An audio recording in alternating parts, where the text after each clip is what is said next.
Your brain needs support, and new Ollie Brainy Chews are a delightful way to take care of your cognitive health. Made with scientifically backed ingredients like Thai ginger, L-theanine, and caffeine, Brainy Chews support healthy brain function and help you find your focus, stay chill, or get energized. Be kind to your mind and get these nootropic chews at ollie.com. That's OLLY.com. These statements have not been evaluated by the Food and Drug Administration. This product is not intended to diagnose, treat, cure, or prevent any disease.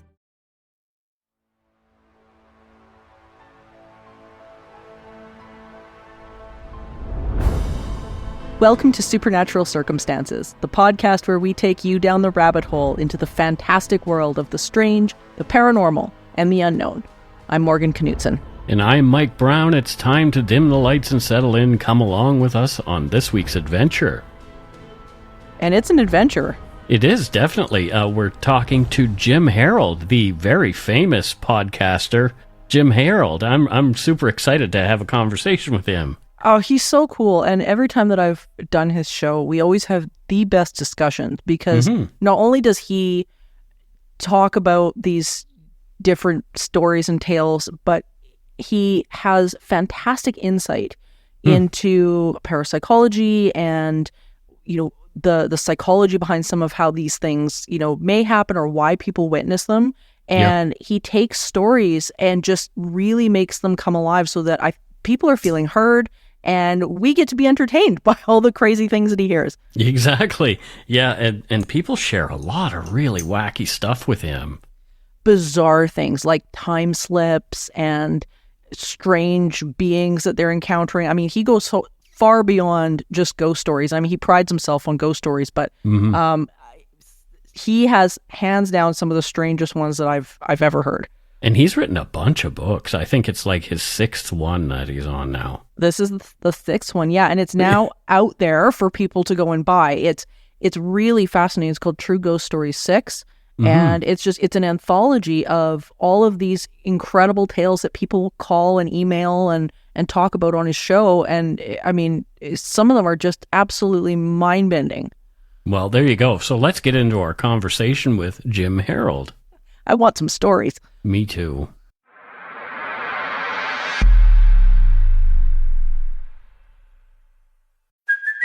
Hey, it's Kaylee Cuoco for Priceline. Ready to go to your happy place for a happy price? Well, why didn't you say so? Just download the Priceline app right now and save up to 60% on hotels. So whether it's Cousin Kevin's Kazoo Concert in Kansas City, go Kevin, or Becky's Bachelorette Bash in Bermuda, you never have to miss a trip ever again. So download the Priceline app today. Your savings are waiting. Go to your happy place for a happy price. Go to your happy price, Priceline. Look, Bumble knows you're exhausted by dating.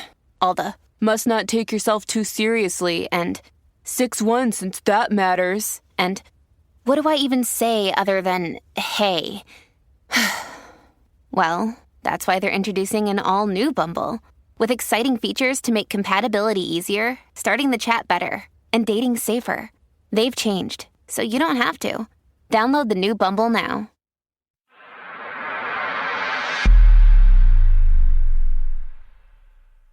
I am thrilled to start up this conversation because, Jim, you have been doing this a really, really long time.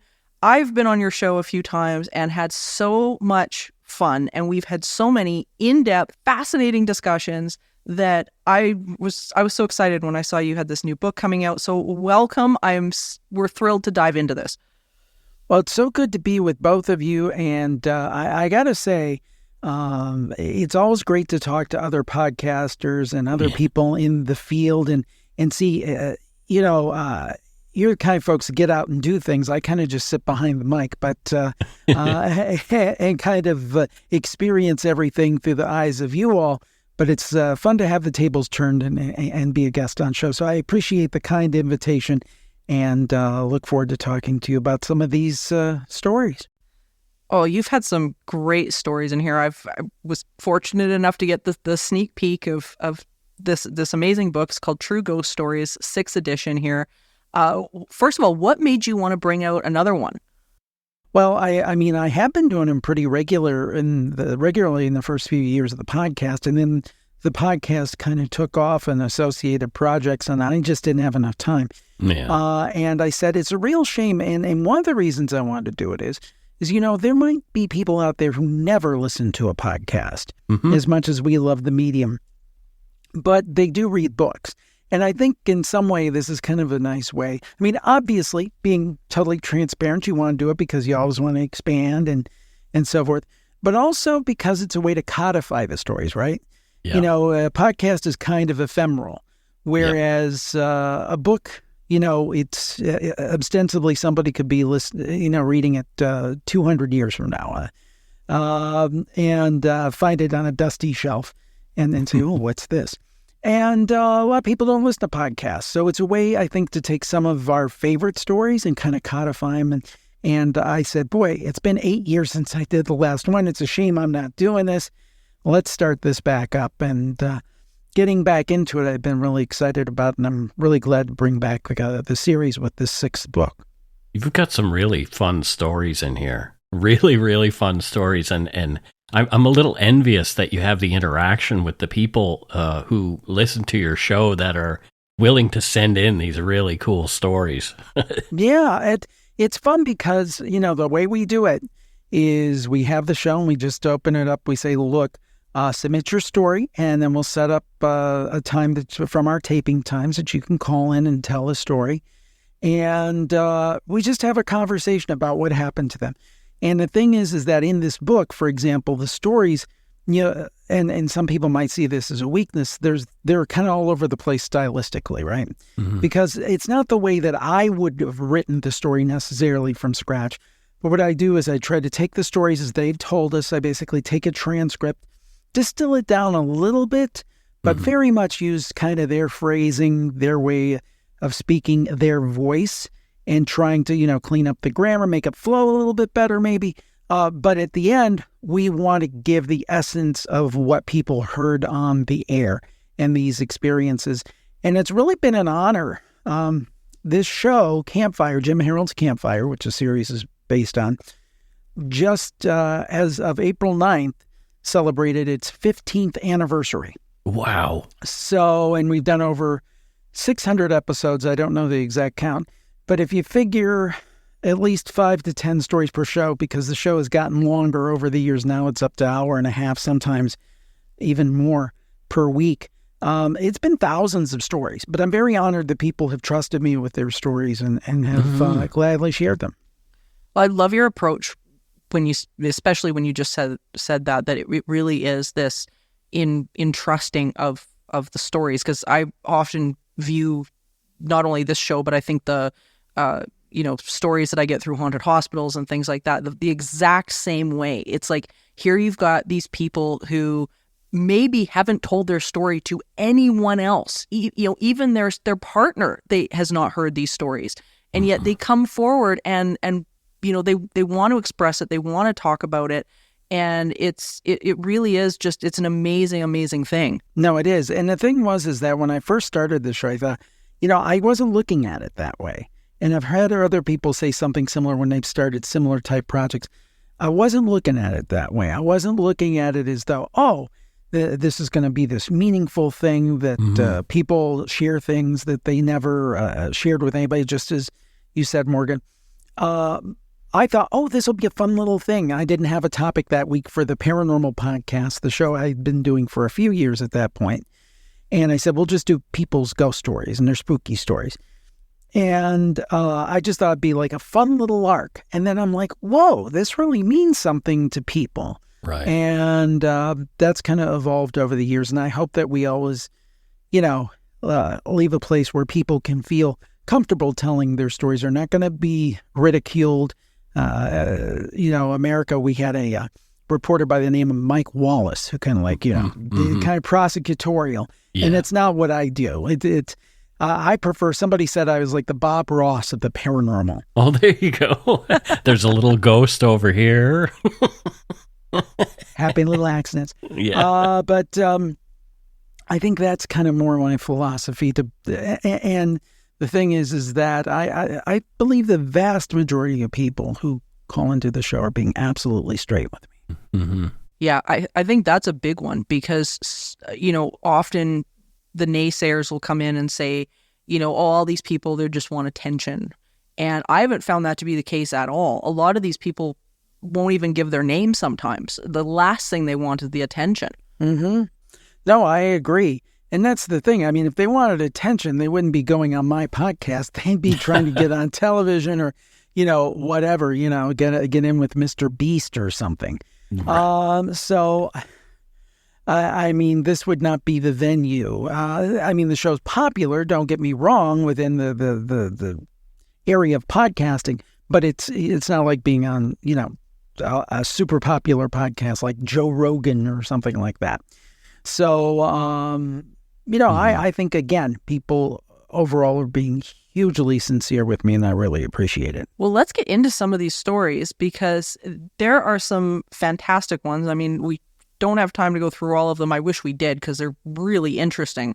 But there's a few that really stuck out to me as I was going through this. And one of them was the two sisters are better than one. And this was such a cool story to me. I thought this was wonderful and very illustrative, I think, of a lot of people's experiences. Can you talk about this story a little bit and then we can delve into it? Yeah, and I do have some points about what you said there afterwards. Well, this was Anna, and I believe if I remember correctly, she was from Ohio. And yeah, that's right. And basically, her sister had lived with her. This was in the 2000s, 2006 to 2008. And her sister ended up moving to Chicago in 2008. So anyway, after her sister had moved a couple months later, Anna remembered that it was her brother's birthday. Now, it didn't sound from the story like they kept a real close touch, Anna and her brother. But she knew it was his birthday, and she said, I've got to get in touch with him. He needs to hear from me. I think it would be a really good thing because apparently Anna had learned from her parents that her brother was going through a tough time and he'd been laid off and all these things. Now, Anna made a mental note to call her brother to wish him a happy birthday, but it was kind of one of those half-hearted things almost. You know what I mean? You ever have that? Well, I'm going to do that. I'm going to do that. But and she didn't have his contact information. So she said, well, I'll check with my parents. And then, that very easily may not have happened. But based on what I'm going to tell you, she got in contact. So anyway, she was walking her dog, Anna was, in the neighborhood. And there was this neighbor named Karen, who was apparently a very nice lady, but a little bit nosy. Kind of knew what everybody was doing in the neighborhood, which is kind of funny. This story is from over 10 years ago, and her name was Karen. That was kind of funny. It turned out that way. Yeah. But anyway, Karen said, "Oh, I just saw your sister yesterday driving around in her blue Subaru." And Anna said, "Well, sorry you didn't. She's been in Chicago for months now." And she's like, "No, it was her." So Anna goes back home and goes up to her bedroom. And in the middle of her bed, she finds a note in her sister's handwriting. It's very distinct. And it has her brothers, Anna's brothers and her sister's brothers, new address, phone number, and his email. And it's like, wait a minute. Wait. How did that happen? All of my sister's stuff was packed away because she did leave some stuff at Anna's place because she couldn't move it all. But it was all packed away. Nothing was loose. Anna had been in her bed earlier in the day, and the note's there. And she's like, maybe my sister is in town. So she immediately calls her sister, who picks up. And Anna says, "Are you in town?" And the sister says, "No, I'm not in town. Why would I be in town? I'm in Chicago. I'm working." Well, she wasn't in Ohio, but yet her note ended up in the bed. How did that happen? Yeah. So Anna and her sister kind of speculated that maybe the grandmother who had passed or some divine intervention put this note to make sure that Anna called her brother. And Anna did end up calling him, and he was extremely, extremely thrilled to hear from her and really appreciated the encouragement. And I don't want to take it to this step, But if somebody is very depressed, very sad, that phone call may make all the difference in their life. And maybe Anna wouldn't have made that phone call had that note not existed. So it's just another example of the paranormal doesn't always have to be scary. It doesn't always have to be terrible. Sometimes it can be quite sweet and heartwarming. Oh. Well, and that's my favorite part about some of these stories that are in here, because it's a side of the paranormal that usually doesn't get talked about the way it should. And statistically, more people have these kind of encounters than the actual scary ones. And it was funny. We did an episode a little bit ago with actually a very dear friend of mine, Crystal Anthony, and she talked about her house that they called the Sophie house. And it was a very similar exchange that went on. And this spirit that was in the house actually ended up saving her family a couple of times. And it just absolutely phenomenal. So I love this story. And to add on to that, I've had something very similar to this happen to me. Wow. And and this was really interesting. This was the first year that we shot the first season of Haunted Hospitals. I got the call from the producers very late, and they said, we really want you to come out and be the expert, so to speak, on the show. But we have a deadline. We need you out in like 2 days. And that weekend, I had a big live show, educational show that I was doing at a theater here in Edmonton. And I thought, man, like, I'm going to be cutting it close. Like, I had just moved not that long ago. I had stuff packed. I knew my notes were somewhere in a box. Had no idea where they were, but I thought, well, I got to get on a plane. So I get on a plane trying to figure out where the hell these notes would be, like my stage notes for the show. I get home with hours between getting to the theater and getting off the plane. I walk in the door, and lo and behold, my show notes are sitting on the top of the box. And those were packed. I mean, they were absolutely packed. And so I grabbed them and ran out the door and made it to the theater. But I was positive that it was my best friend and business partner, Stephanie, who was helping out with that. But those shouldn't have been sitting there. So this is such a great story. Well, I will tell you, what you're describing is been kind of the late Mary Rose Barrington, who was a researcher and author over in the UK. She called those jot. Just one of those things. Right. I'm looking at the book here. When things disappear and come back or relocate, and why it really happens. And she felt there was a paranormal explanation to some of these things. And it's so funny because it's come on the Campfire. It's becoming a running thing, as that you had a jot. And I am so sad because she passed, Mary Rose Barrington, that is, I think, sometime around the pandemic. And I think she was on the show shortly before that. I'm not exactly sure the timing and everything. I might have the timing off, but it's over the last 2 or 3 years. And it's a shame because it's become a very popular subject on the Campfire. I had a jot. And just these stories of things turning up where they shouldn't necessarily be. And the broader perspective on this is that, to me, when we talk about paranormal, I'll say 2 things. One thing is that it annoys me that when we talk about the paranormal, that has somehow become equated with ghosts only. Right. Others need not apply. And it's like, back in the day when I grew up, the paranormal, UFOs, cryptid, ghost, what I call head scratchers, a lot of these stories, and I know we're going to talk about some other ones that don't neatly fit into a category, all of that anomalous activity, to me, fits into the paranormal. It is not just, I've got I'm recording EVPs, I got an EMF meter, and I'm got my black T-shirt on, and I'm looking for ghosts. Right. And that's what it's kind of become. I mean, for example, my show, The Paranormal Podcast, which, as far as I know, is the longest running paranormal podcast on the internet, started in 2005. I think sometimes it's hurt a little bit because people think it's only about ghosts. And it's like, no, it's not. But I guess my point is that to me, the paranormal is a huge range. It's a huge range of topics. And I always say it's good. Sometimes it's kind of bad. Sometimes it's happy. Sometimes it's kind of sad. You know, it's all over the place. It's not just, I think we try to put it into a box too much. And I don't think it ever stays in that box. Well, Mike and I, we just had a conversation actually just off air, and we were talking about how the paranormal really is such a human thing. So it's going to contain all those emotions. You know, it is connected with us. It is part of us. And I think none of these stories exemplify that more than what you wrote about in The Protective Poltergeist. And that story specifically really reminds me of, like I was saying, my friend Crystal's story with the Sophie house.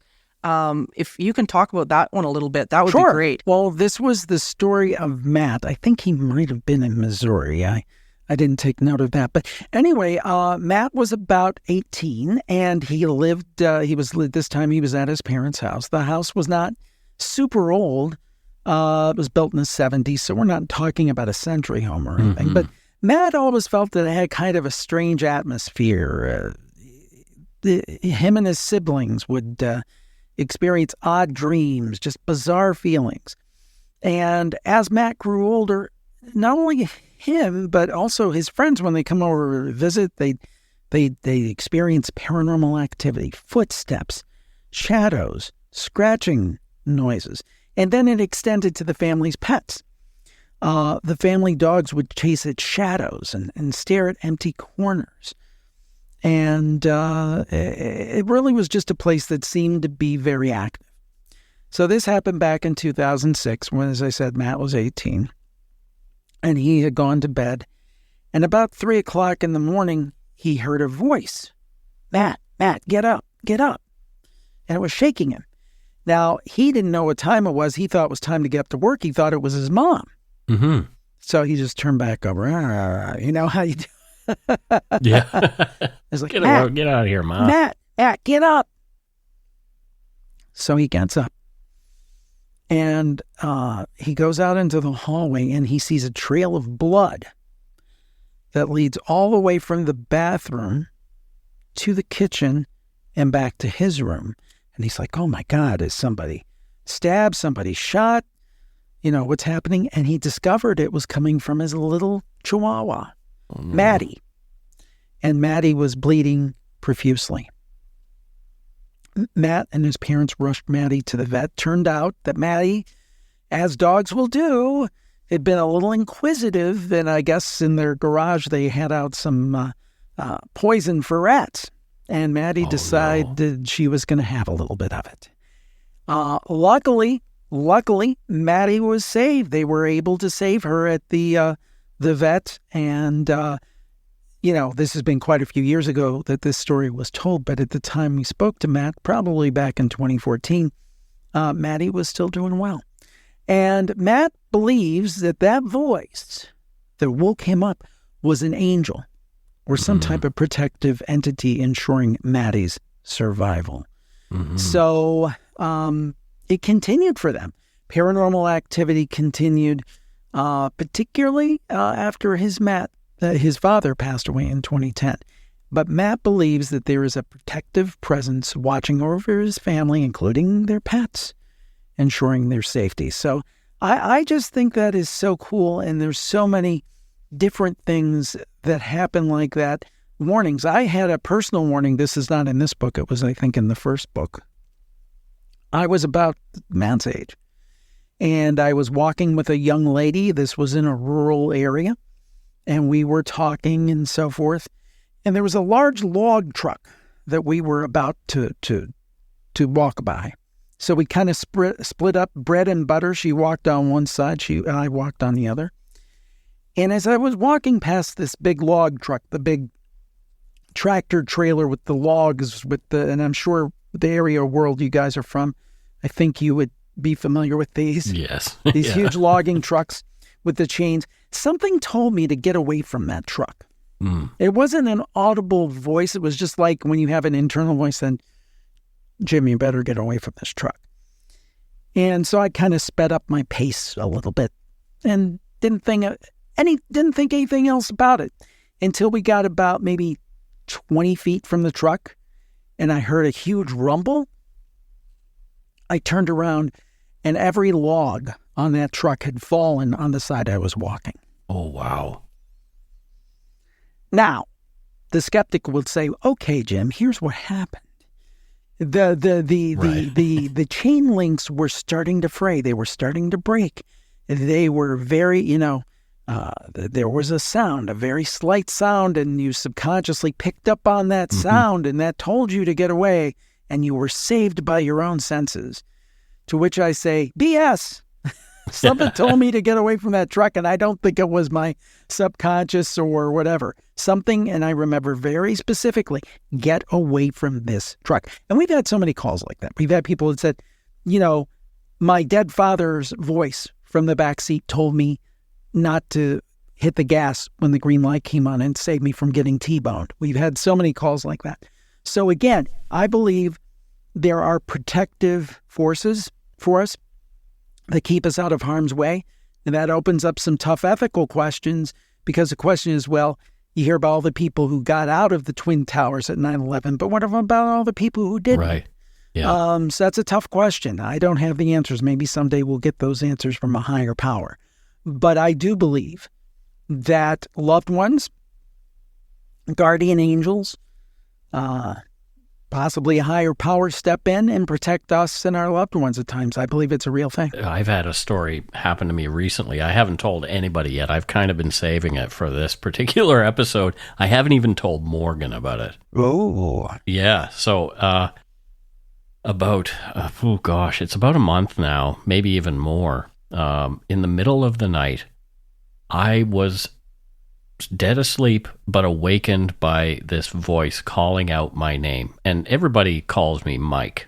Everybody calls me Mike. There's only a few people in the planet who will call me Michael, and one of them is my mom, my adoptive mom. And, I heard this. It was a woman's voice. It sounded female, calling my name just once or twice. And I woke up and I was a little disturbed. I looked around and I didn't see anything, or, the door wasn't unlocked, so nobody had gotten into my house, and, my phone was quiet and no messages or anything like that. There was nothing. 3 days later, because my parents don't want to worry me, in the middle of the night, that night, my mom had been walking in her bedroom, tripped in the dark, and knocked herself out and broke her wrist. Oh, my. Right. And I haven't even told them that I had that experience, because they are not only skeptical, they're very cynical. So I don't, they won't listen to this show because they can't do it. But yeah, I had that experience, and part of me is like, am I crazy? Am I a crazy person for thinking that my mom was reaching out to me in this, moment of panic when this happened to her? Or, and I'm sure, Jim, I know because I've looked at your stories. You've heard stories like this so many times. Oh, yeah. And there, I always say, and it's not an original thought, but there is, I believe, between the loved ones, a tremendous golden thread. And I've had the opportunity to interview, for example, Dr. Raymond Moody numerous times, and he talks about things like not only near-death experiences, but shared death experiences. When somebody dies and then a family member halfway across the country sees them.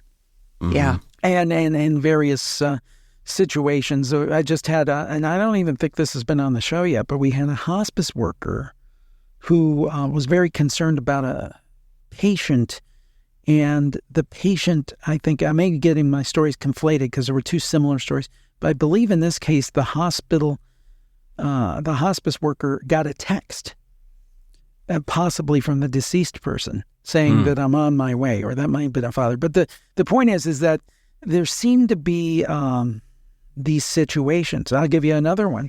And I know we've got to talk about Campfire 6 stories, but this happened to my wife. And this was before I ever podcast, before podcasting was a thing. It was in 2001, actually, shortly before 9/11. And my mother-in-law went home to die. She had at-home hospice. It was anticipated that she would have a number of weeks. I think this might have been her second night home. So we knew that, her time is not long, but we thought we had a number of weeks. So anyway, basically, this particular evening, I stayed home. At that point, our daughter was almost 2 years old. And she went with her mom to help her mom and her dad, and that's where she should have been. And I thought that was great. I thought that was exactly what was appropriate. And she told her mom, I can stay as late as you want. I could stay all night if you want me to. And her mom's like, yeah, I'll get back home with Jim and Cassandra. That's where you need to be. And it was almost like her mom was pushing her away. Mm-hmm. And she came home with no thought that anything was imminent, okay? So we went to bed, and it was maybe, 2:30 in the morning, and I was dead asleep. And back in the day when I was young, I slept like a log. When I was out, it was over. And so I was sleeping like a log. She woke up, looked over my shoulder, and saw a vision of Mary. And she said, it's like nothing you ever saw in any kind of television depiction, movies, illustrations, whatever. This was like way more beautiful and just very stunning. And she saw this vision of Mary standing basically behind me for 20, 30 seconds. And then she swears she was wide awake, not asleep at all. She goes back to sleep. Within a few minutes, the phone rings. It's her dad. And her dad says she's gone. And my wife is disoriented and says, who's gone? What are you talking about? Your mother. She just passed a few minutes ago. Now, the thing is that it would be a pretty wild coincidence anyway. But my mother-in-law was Catholic. And not only was she Catholic, she was a big aficionado of Mary. That was like, Mary was her jam, so to speak. Sure, yeah. She did this whole thing where when she got married, she brought roses to Mary, this whole Mary, Mary, Mary all the time. So to me, that falls into that category of sheer death experience. And that's why I say that golden thread. And again, the most I knew about the paranormal was from watching In Search of an Unsolved Mysteries at that point. I mean, I had not been podcasting on it. I had no idea podcasting didn't even exist in 2001. So, I mean, this is aside from what I do for a living these days. Mm-hmm. And it just was a very genuine experience. And like many of these stories, you ask my wife today, it's exactly the same story it was 20 years ago. Mm-hmm. And those stories really impress me when somebody tells me a story from 20, 30, 40 years ago. And it never changes. That really makes an impression on me. And when a story sticks with someone that long, that there's, or at least I feel there's something to it. Yeah. Well, I mean, these things can really change your life. It changes the way you think. It changes the way you interpret the world. Like it's really eye-opening. And for the most part, like we were saying before, like these people report these experiences, giving them hope. Allowing them to let go of their fear of death, all sorts of things. I mean, they're just phenomenal. But you've written about some other pretty weird stuff in this book. Yes. And one of the stories, just to kind of like swing this in a strange direction, because that's why we're here, is the one story you wrote about called The Strangest School Day Ever. This is so odd. Yeah, this is really weird, and I don't know what to make of this. I mean, some people might think this is a conspiracy thing. Some people might think this is a government thing. Some people might think this is an alien thing. I don't know what it is to me. This was about Ray. Ray was from Ohio. He lived really near the border of West Virginia. And this story, and again, it's one of those stories that somebody told 30, 40 years later. Mm-hmm. He was in 5th grade. And he had the strangest school day ever. Now, the day started normally, going into school in the school bus. All the kids are happy, cheery, talking to each other. But when they got to school, everything seemed like low-key and subdued. They got into their homeroom class or whatever, and it seemed like they were doing nothing. The way he put it in the story, they were piddling around, waiting for something to happen.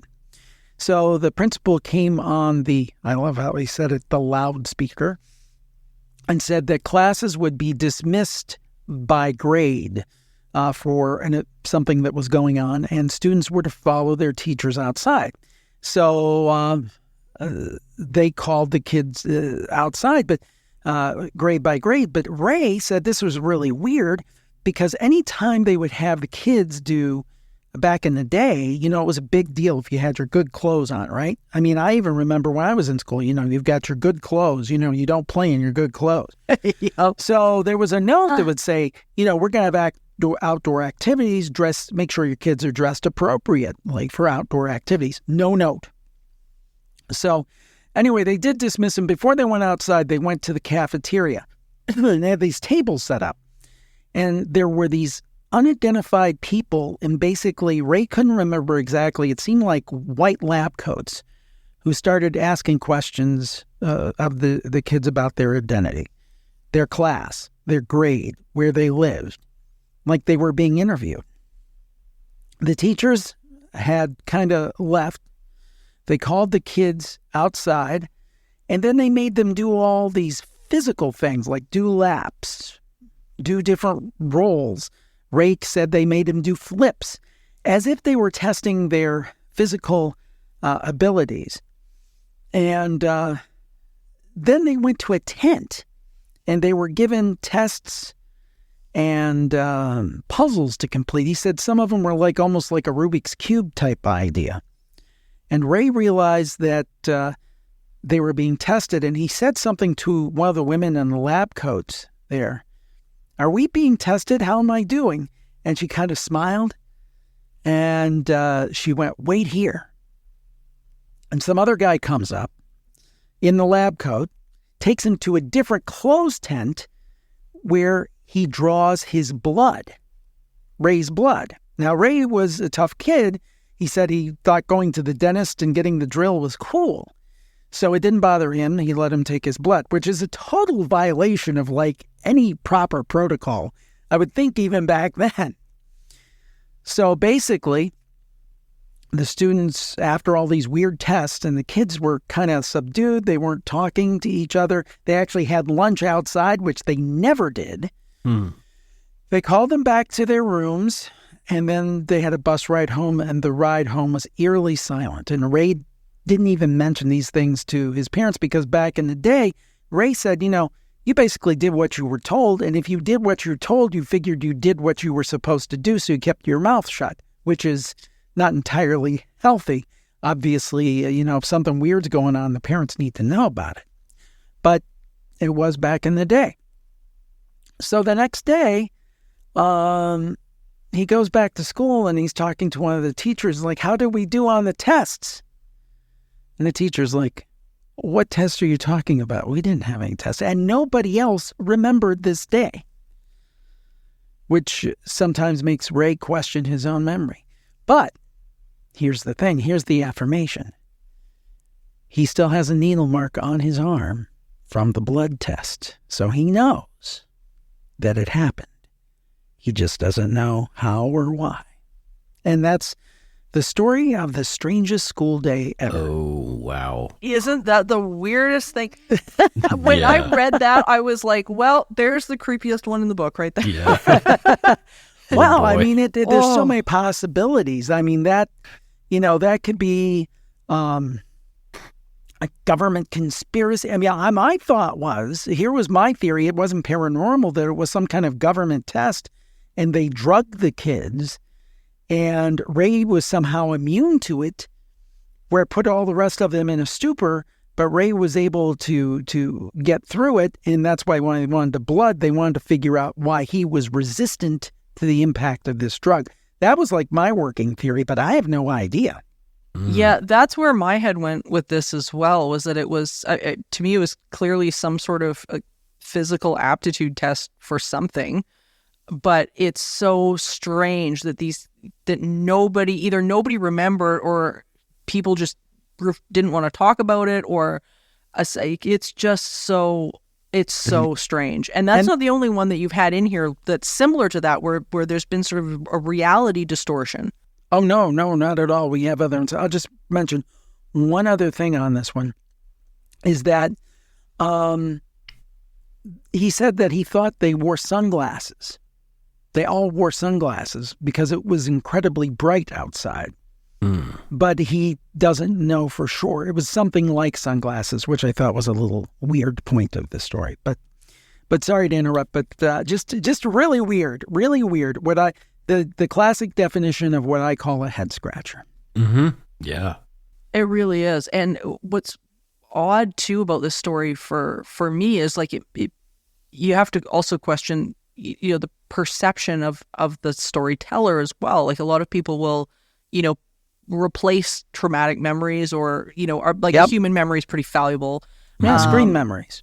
Absolutely, right. So is this a child's interpretation of something that was normal? But then you've got to ask, well, then why didn't anybody just remember it? Why didn't the teacher say, oh, that wasn't a test, it was this?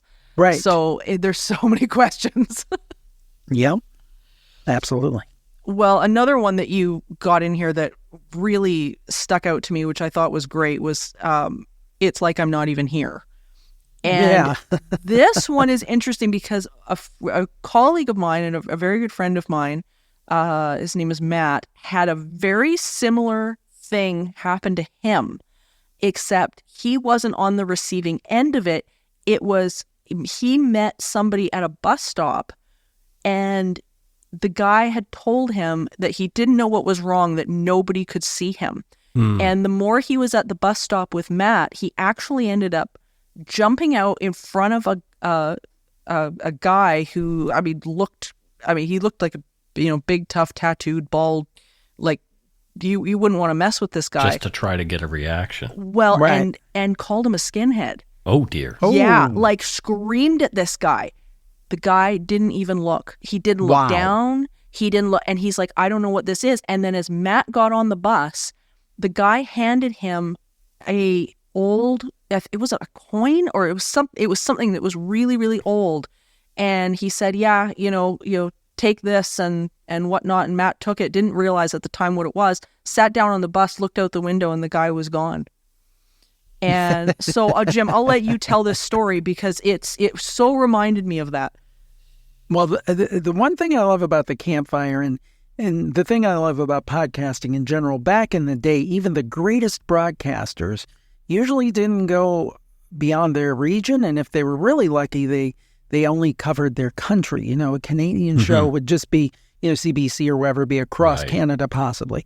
In the States, if you had a great television personality anchor, like going way back, Walter Cronkite, still outside the United States, he was basically not known.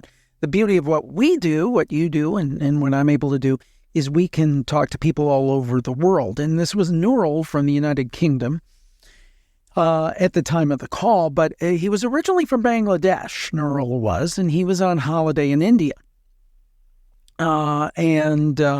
He was living in the UK at this time, though, but he was on holiday in India. So he was on his way to return to London via Dubai. So I'm sorry if I've confused the geography for everyone, but basically he was on his way to London, but he had to go through Dubai and had a stopover. Now, on the way to the airport, people were giving Nurul dirty looks. Children actually kicked him and would run away from him. And he's like, what's wrong? What did I do today? I didn't hurt anybody. Why are people looking at me askance like there's something wrong with me? And children are kicking me. Mm-hmm. Anyway, which was odd enough. That would make it just an odd thing there. After he boarded the plane and arrived in Dubai for a stopover, he experienced people actively avoiding him and not acknowledging his presence. For example, when he got off the plane, he asked a security guard, hey, where can I buy cigarettes? The guard ignored him completely, basically acted like he wasn't even there. Even Nurul even nudged him a little bit. The guy didn't acknowledge it. So he finds Nurul himself, he's like, hey, you don't tell me, I'll figure it out. I'm a man of the world. So he goes through the airport and he finds a shop. And he picks up some cigarettes and a soft drink. And he puts it on the counter, and the person totally ignores him. And he keeps like, hey, buddy, can you check me out here? I've got these items I need checked out. Nothing. He does this 2 or 3 times. He finally says, you know what? If you don't allow me to pay for these, I'm going to leave with them. And Earl finally had enough and was good to his word, and he walked out with the cigarettes and the drink, didn't pay a penny. Nobody said a word. You know, usually they'd be like, stop, you got to pay for that. Nothing. Yep. And basically went back to the plane. He said, hey, I don't know what's going on. He fell asleep. He woke up in London. And he met up with his uncle, and that was it. And he actually had the cigarettes with him that he actually showed his uncle. So he knew, again, that piece of physical affirmation. This was not a dream. This happened. At least for that day, he was basically the invisible man. And then Earl doesn't know what caused this and has no idea why people completely seem to ignore him. Now, I have a theory, but I would like to hear what you guys have to say first. Well, I think it's interesting that the kids could see him. Right. Yeah. That's a good point. That's really interesting to me. And what sort of jogged my attention here about that specifically is that kids and animals, and we'll be talking about animals here in a second, but the kids and animals, because their brainwaves are quite a bit different than adults, and the dying is sort of fall into the same category, is that they typically see a lot more than the average Joe, the average adult who's just super busy in their heads walking around. So it's not even just that he's invisible, it's just he's invisible to certain people, which is even weirder. It's really interesting that it took degrees too. It went from people giving him dirty looks and kids kicking him to nobody being able to see him at all. Yeah. And what were those kids seeing that would compel them to kick an adult? you know? I have no idea. The thing is, it reminds me a little bit, well, when I'm wondering if, because some people believe, including, I believe, some physicists, that there's the multiverse, so there's a version of the 3 of us talking right now, but you're the guest on my show, and there's every possible permutation, I guess, is the idea. I hope I'm taller and thinner. Yeah, me too. And we have that in common. I wish I were taller and thinner. But the point being that is it possible, I'm reminded of, and this really makes me sound old, but like the old 8-track tapes. If you would listen to them and you'd hit like a silence of a song, sometime you would faintly hear another song because the tracks were all in parallel. Sure. So it was kind of like a little bleed over. Was there some kind of bleed over from multiple realities? And was he vacillating between those different realities? That was just a thought that came to me. Well, that's really cool. That's an interesting way to look at that, for sure. Yeah. It's, again, it reminds me of a story, and I'm sure you both heard of it. And again, it's kind of apocryphal and maybe an urban legend. Who knows if it's true or not. But the man from Torrid. Have you heard of the man from Torrid story? No. Supposedly, and this is kind of into urban legend, it's not really been traced back, but there was this visitor who was at airport in Tokyo Airport. And I believe this was in the 60s. And he claimed that he was from a country named Torrid, Taured, I believe it was. Mm-hmm. And he said it's a small country near France. And of course, the airline workers were like, well, there is no such country as that. Then he went on to produce currency, a passport, and information from this country, Torrid. And then supposedly, according to the way the story goes, and again, I don't have this independently verified, but it's all over the internet if you look it up. They said, okay, we'll have to figure that, but we're going to have to take you like in protective custody or something to figure out what's going on. Mm-hmm. So they took him to a hotel and had a police stationed outside his door the next morning or whatever when they're trying to figure this out. They open up the door. No more man from Torrid. Now, that might be just a good story because I didn't get that firsthand. But Sure. but it does make me wonder about what if many, many versions of ourselves are living in different realities all at the same time. Oh, Well, gosh. Yeah, well, and I think regardless of the origin of that story, even if it's just a parable, right? Like, just this idea that we do have multiple realities all going on at one time, which is something that's being looked at now as a viable theory that this is exactly what's going on. And people have even theorized that that's what we're seeing when we're seeing apparitions, is that is just another bleed over, as you say, from the universe, of a different reality or something like that. But the last story that I want to touch on, which I think is one of the best ones in here, which is A Gift from the Rainbow Bridge, as both Mike and I we are just such animal lovers and just adore, my snake Galen. Galen, yeah. I was going to say Galen. Yeah, I know about Galen. A little superhero Galen, and Mike's got two amazing cats, Egg and Waffles, and we just great names. Aren't they great names? And we've had experiences paranormal wise with our animals. I know, like Mike, you have, and I've seen. We had a ghost cat that lived with us for about 13 years, and that Galen actually had interacted with at one point, and he interacts with stuff all the time that I can't see. And Mike, you've had your amazing story with your sweet kitty who passed away a year or so ago. Yeah, his name was Donner, named after the reindeer. All his brothers and sisters were named after various reindeer, but cool. I had Donner, and Donner somehow had a spinal injury, and he was doing so poorly with this spinal injury. We had to take matters into our hands and put him to sleep. So, Donner, after he was gone, it was about 3 or 4, maybe even 6 months later, I decided I'm going to get these two cats. I saw these two beautiful kitties. One, Waffles, is gray, and Egg is black, just like Donner was. And so I got these two wonderful kitties and brought them home.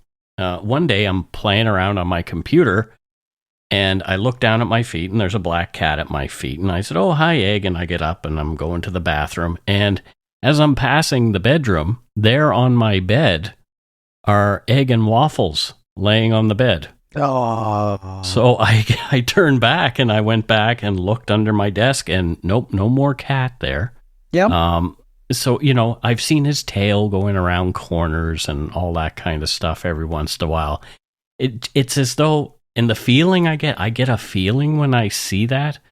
The feeling I get is that he's telling me he's okay. It's just, I'm still around and I'm okay. Yeah, that is awesome.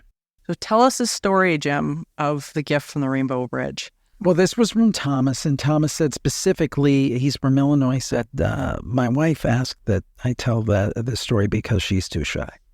So she had a very close bond with her childhood dog. They did everything together. They were like the two proverbial peas in a pod. And one thing that they loved to do, they loved to play Frisbee, and they also loved to play with this dog's favorite toy, a tennis ball. And as they both grew older, Thomas's wife grew up, and unfortunately, the dog passed away due to old age. And Tom and his wife were actually married when the dog passed, and they were living in an apartment near where Tom's wife grew up. And one day after the dog passed, Tom was at home, his wife, and I wish I knew his wife's name, unfortunately, I should have asked. Tom's wife was feeling really sad, thinking about her dog that she missed so much, and he had passed. And she was looking at his picture. Suddenly, she notices a tennis ball rolling into the room from the corner of her eye. Frightened, she called Thomas. She said, "There's somebody in this house." He advised her to stay on the phone while she checked the apartment, searched it. Nobody was inside the apartment. And they have no idea where this tennis ball came from or how it managed to roll itself into its room. So again, same story as Mike. Tom and his wife believe that this dog sent a comforting message from the beyond, just saying, I'm still with you. I may not be here physically, but I'm here with you spiritually. And there's so many stories like that we've had over the years, and it's real. And I don't believe for a minute these people are making this stuff. No, I agree. It's been so interesting having Galen. He's turning 20 in June, but just literally, I mean, I've spent half my life with him, and watching what he's been able to see has been really phenomenal. Because for everybody out there, pythons have some pretty amazing vision. They can see in infrared. They can kind of turn their eyes off and turn this infrared sensory on. Like it's really amazing. They can see in all this like UV right through infrared spectrum. So I mean, his perception of the world trumps ours times 10. Sure. And bless his heart, like we've there's been a number of times where even actually just a couple of nights ago, I was sitting on the couch, we were watching TV, and he turned around and he was looking kind of half down the hallway in the living room, and he just lit up. Like he sat up, like he greets people in a really certain way when he knows somebody, and he sat up, and it was like, oh, look, it's somebody. And he looked at me, and he was looking at this, whoever it was, and he was, doing these little gestures that he does when he knows someone. And it was like, oh, it's so-and-so. And I've just gotten now to the point where I'm like, oh, somebody's come to visit. Good, that's awesome. Nice to see you, and whatever. And he'll follow whoever it is just slowly around the room, and sometimes whatever it is will come right up to him. He'll turn and he'll look like somebody's, kneeling down to him, and that'll go on for sometimes up to 15, 20 minutes. And then all of a sudden, whatever it is disappears, and he's looking around like, oh, it's gone. And, and then he just, goes back to life, just, turns back to the TV and starts watching TV. But I mean, the interactions that I've watched him have with someone, it's absolutely phenomenal. And there's never fear. It's always just recognition of a familiar presence for him. And it's really cool. I firmly believe that he's got a very strong connection with whoever it is that comes and visits. Well, indeed. I think that there's that connection. And I think that pets and animals can see things that we can't see. I think small children can see things that we can't see. And almost probably, for example, we're dog people. And almost everybody that has a dog has a story about they were looking at the corner like there was something there, but there was nothing there. And it's like, well, was there really something there and you just couldn't see it? I really believe that's a thing, because I think everybody who's had a pet for any time at all has experienced that. And it's kind of an odd feeling. But again, I try to remind myself that, for example, our past loved ones, I believe that I don't necessarily believe they're with us all the time. They probably want to go off and do their own thing sometimes. But I do believe there's times that they're all around us. I mean, I use the example of this to all the naysayers out there. Say, oh, this is impossible. Look, we didn't know about DNA in 1900. That didn't mean it didn't exist. We just didn't have the technique and the talent and the tools at the time to know that. So the fact that perhaps our loved ones are with us, or perhaps there are these multiple, the kind of the multiverse situation, it could be very well science, but it could be the science of the 24th century. So, again, I think these stories are so important for people to share, because there's so much, as you said, Morgan, part of the human experience. And I think that we may not be able to figure them out, but I think sharing them is very cathartic and lets us know that we're not alone. Oh, 100%. And the more people are coming forward, and to people like you who are opening your door and your platform to these experiences, which I think is so unbelievably important. I think your work is so incredibly valuable to this world and to the expansion of what people know to be true and their own empowerment. Like Mike and I, we talk a lot about that on the show, is that the more that we can understand that we are not alone, that there is that, call it whatever you want, source energy or, non-physical or whatever, that we can tap into and draw from. What an empowering experience that is. And to be able to, come forward and share these experiences and say this happens to everybody, and it should be happening to people. This is something that is part of our life, and that it's a really wonderful thing. So Jim, thank you so much. Where can people get True Ghost Stories 6? Well, as we record it, it will be out May 7th. It should be available from this time. We're going wide and we're going to everything. So it should be on Amazon.com and the Amazon store in whatever country you're in. But it also should be at places like BarnesandNoble.com and all the various booksellers. And I believe you should be able to even request it from your local library if the distribution works out the way we believe it's going to. So, really, pretty much anywhere you buy books, and if you have a physical store, you should be able to ask them to order a copy, and you can, of course, get it online at all the usual places.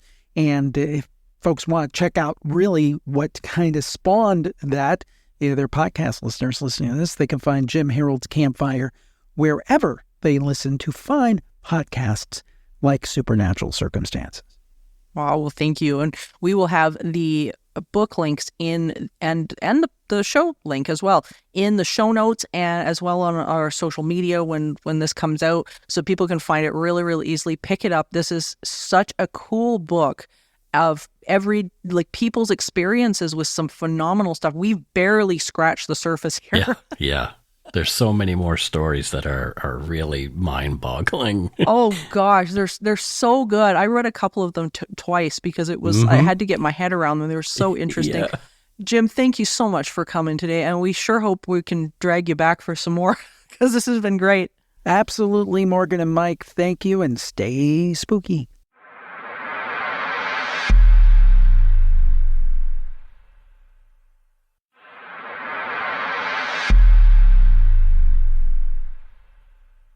Well, that was a good conversation that we had with Jim. I really like him.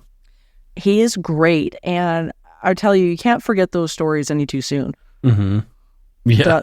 Oh my gosh, the schoolyard one just baffles me. Like, if that's true, what happened? What happened? Was this a government experiment? Was it, what is going on?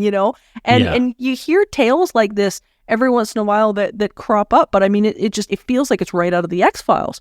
Yeah, totally. I mean, invisible beings, shared death experience, like all of those kind of things. Like these are the things that we talk about anyway. So it was kind of perfect having Jim on to discuss these things. It was, and I love the scope of what he talks about. He's not just telling scary stories. There's more in there. There's everything from, these incredible stories about animals, which I get asked about a lot as a researcher. A lot of people that email that say, what's going on with animals? How are they able to perceive what they perceive? So I'm really glad to see that he's including those stories as well in his book, because I get a lot of questions about them. So I'm sure his audience has them as well. And I really like that he is sharing these paranormal experiences. I mean, it's a deeply human experience encompassing a range of emotions that can be both scary and heartwarming. So sharing these experiences is super important for people, for number one, for validation and support, so they can work things out. It's so fascinating. Oh, it is. And yeah, I think you hit the nail on the head with that about the sharing these experiences, because that's something that, 15, 20 years ago even wasn't really something that was on the table. There was the odd show that was out there that would talk about it. But again, it always made it out to be like some fringe thing that somebody had sometime somewhere.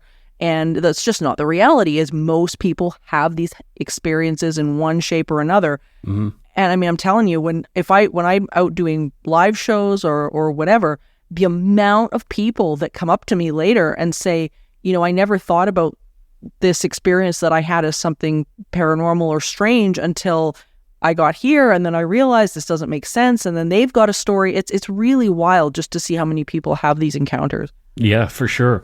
And I mean, and I really like that Jim focuses on the fact that, encounters with the paranormal, although they can be scary at times, they can also be really empowering and provide comfort to people.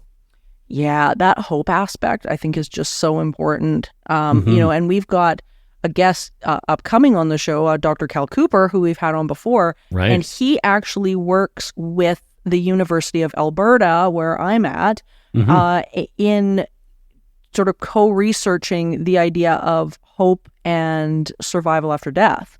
Cool. So he's got this amazing insight into hope and whatnot. So this is actually being studied by academics and professionals out there, which is so significant. So that's how many people are having these experiences and walking away feeling better about their life. Mm-hmm. Yeah. So just, discounting them as somebody is lying or they're crazy isn't the right thing to do. Let's have conversations with people and figure out what they mean, what these things mean to people, because they have meaning. They have deep meaning to some people. Life-changing. I mean, here we just, finished our special with Dr. Evan Alexander, and the level of a meaning that he took away from, his experiences, near-death experience, and things like that. I mean, it changed his life. Mm-hmm. And that's how impactful a lot of these things are. Some of them are just, light and fluffy and fun.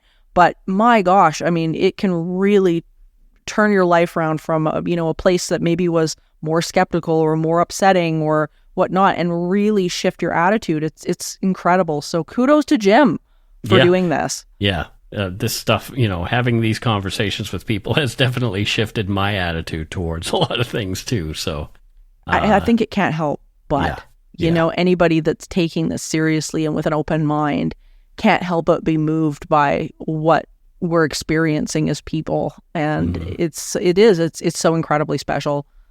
So there you go. Well, thank you for joining us on this eerie, empowering, amazing expedition, dear listeners. And remember, the lines, I don't know if there's a line between the natural and the supernatural, is often a thin one, if it's there at all. Right. So until next time, stay curious, friends. We need to rewrite that, Morgan. I couldn't agree more. It's like, it's got to change. There's no line, everybody. There's no line. Yeah. We'll change it for the next time. Supernatural Circumstances is a co-production of Entity Seeker Paranormal Research and Teachings and Good Egg Studios. This podcast is part of the Curious Cast podcast network. Theme music by Corey Johnson of Catalyst Records in Edmonton, Alberta. You can learn more about Morgan Knudsen at entityseeker.ca and learn more about me, Mike Brown, and listen to my show, Dark Poutine, at darkpoutine.com. Feel free to email the show at supernaturalcircumstances@gmail.com.